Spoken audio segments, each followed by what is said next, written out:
എന്തുകൊണ്ടാണ് ഈ ലോകത്തിൽ നിങ്ങളെ ആർക്കും ആവശ്യമില്ല എന്ന് നിങ്ങൾക്ക് തോന്നുന്നത്? എന്തിനാണ് നിങ്ങൾ ഈ കാര്യം പറഞ്ഞുകൊണ്ട് ഒറ്റയ്ക്കിരുന്ന് കരയുന്നത്?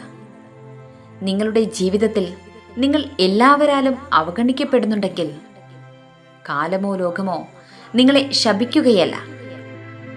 കാലവും ലോകവും നിങ്ങൾക്കൊരു സന്ദേശം നൽകുകയാണ്. എന്താണെന്നോ, ലോകം നിന്നെ മറന്നപ്പോഴാണ് നീ നിന്നെ തന്നെ ഓർക്കുവാൻ തുടങ്ങിയത്. ശരിയല്ലേ? അതെ, ഇത് നിന്റെ ജയമാണ്. നീ നിന്നിലേക്ക് തിരിയുന്നത്, ലോകത്തിലേക്ക് തിരിഞ്ഞോടുന്നത് തിരിച്ചടി കിട്ടുന്ന നിമിഷങ്ങളിൽ മാത്രമാണ്.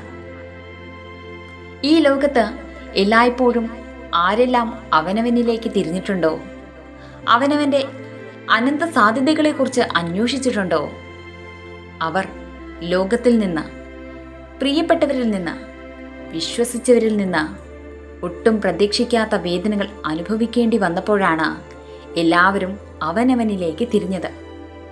അതെ, ഇത് നിനക്കുള്ള സമയമാണ്. ആരെല്ലാം നിന്നെ ഉപേക്ഷിക്കുന്നുവോ അത്രയധികം ഒരു ശാശ്വത സത്യത്തിലേക്ക് നീ അടുത്തുകൊണ്ടിരിക്കുകയാണ്. എനിക്ക് ഞാൻ മാത്രമേ ഉള്ളൂ. ഈ ഒരു സത്യം ഒരുപക്ഷെ ആരെങ്കിലും ഉപദേശിച്ചാലോ ഏതെങ്കിലും ഗ്രന്ഥങ്ങളിൽ നിന്ന് വായിച്ചാലോ സ്വീകരിക്കാൻ തയ്യാറാകാത്ത ഒരു മനസ്സായിരുന്നു ഒരാളുടേതെങ്കിൽ കാലം ശക്തമായ പാഠങ്ങൾ നൽകിക്കൊണ്ട് തന്നെ ആ വ്യക്തിയെ അത് പഠിപ്പിക്കുന്നതാണ്. കാരണം ഈ ലോകത്തിൽ ഒരു വ്യക്തിക്ക് സ്വന്തം ആന്തരികാത്മാവ് മാത്രമാണ് കൂട്ടുനിൽക്കുന്നതെന്ന് മനുഷ്യനുള്ള കാലം മുതൽക്കേ തന്നെ നിലനിൽക്കുന്ന ഒരു സത്യമാണ്. ഈ സത്യം അംഗീകരിക്കാതിരിക്കുവാനോ ഈ സത്യത്തിൽ നിന്ന് ഒളിച്ചോടുവാനോ ഈ പ്രപഞ്ചം സമ്മതിക്കുകയില്ല.